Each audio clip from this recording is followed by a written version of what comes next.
ఈ ఫిలిం నగరు, ఈ సినిమా, ఈ ట్వీట్లు, ఈ ఫోటోలు, ఈ పొగడ్తలు ఇదంతా అబద్ధం. ఇంటికి వెళ్ళావని వాస్తవానికి వెళ్ళిపో.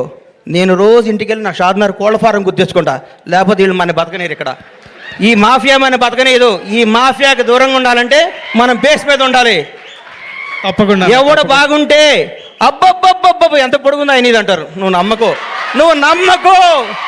నేను 5 అడుగుల హైటే ఉన్నాను, నేను మంచి నటుణ్ణి, నేను చంద్రమోహన్ లాగా ఉండాలి అనుకో.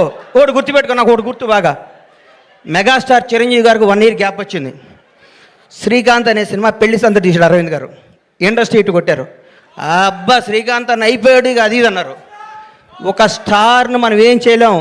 ఎవరో ఒక 100 కోట్లకు మెగాస్టార్ పుడతాడు. అట్లాంటి టచ్లో నువ్వు స్టారుగా, నువ్వు మంచి నటుడివి, నువ్వు మంచి నటుడిగా ఉండాలని మనస్ఫూర్తిగా కోరుకుంటున్నాను. నిన్ను విష్ చేస్తున్నాను, నేను ఆశీర్వదిస్తున్నాను, నేను హెచ్చరిస్తున్నాను. ఈ పొగడతలో నమ్మకో.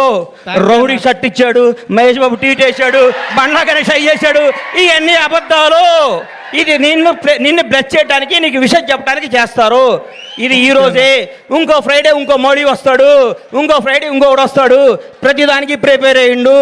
ఎప్పుడు జాగ్రత్తగా ఉండు. దయచేసి దురలవాట్లు చేసుకోకు, దురలవాట్లు చేసుకోకు. ఎవరిని నమ్మకు, నమ్మినట్టు ఉండు, వాస్తవంగా బతుకు, అద్భుతంగా కథలు చేసుకో, నటుడిగా పేరు తెచ్చుకో.